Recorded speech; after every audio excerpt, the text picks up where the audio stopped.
$1,000 in savings. And so on my paper, I was like crushing it. I was checking all the boxes. I was doing everything right. And I was really good at following the path of success and what I believed success to be. But at the same time, even though on paper everything looked great, I was absolutely dead inside. I felt like a zombie living through my own life. I was passive. I felt like I had no control. Life felt meaningless to me. I was depressed. I had weekly migraines and I was covered head to toe in eczema because it was just so uncomfortable to be in my own skin. And I didn't even realize that my life was such in misalignment, but I had been chasing success and money really was in control of my life. So eventually I hit a hard rock bottom. I woke up and realized, wow, life was passing me by. And if I just kept waiting for someday when I reached more success, when I reached more money, that I would miss my life. And so instead, I started to get in control of my life and discover, who am I? What's important to me? What kind of life do I want to live? What is actually important to me if I'm not chasing money and letting money define me? And that's when I began my personal growth journey. And then a couple years later, started my life coaching business, started saying yes to every opportunity that came my way, like becoming a yoga instructor and a Reiki practitioner and traveling the world and attending retreats and just getting my hands on anything I possibly could.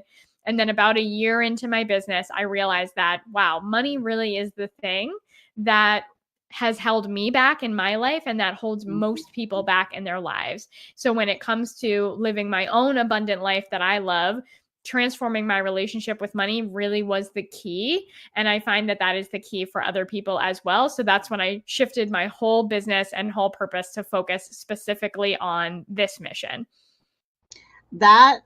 The story about how it manifested, not just in migraines, but physically in eczema. I mean, your skin is so porcelain and beautiful and perfect looking now. Wow. And wow, what a transformation inside and out. And how exciting for you to have been able to achieve it so soon. And I love that you're now spending your life helping other people reach for that. So, sometimes people don't even know they don't have a good relationship with money. So before we get to a tip, give us like how would somebody put the finger on that, or how does a customer identify themselves as someone I really should be talking to Scarlett, or have a one-on-one with her, or do a discovery call, or who is that person? What's happening? Totally. That's such a great question, because when we look back at my story as well, I was someone who on paper, people thought I really had a great relationship with money,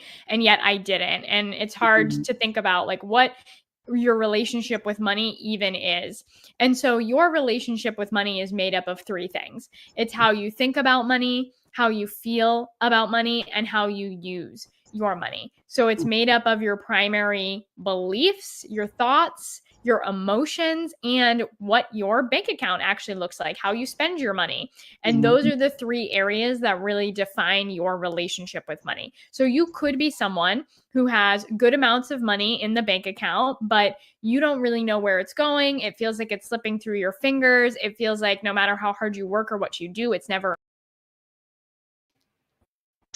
Hello, everybody out there. I am your host, Jessica Koch, and this is Profound Professionals. It's an interview series that's been coming to you for 10 years now. We feature industry experts from all over the globe. They help improve your personal life or grow your business and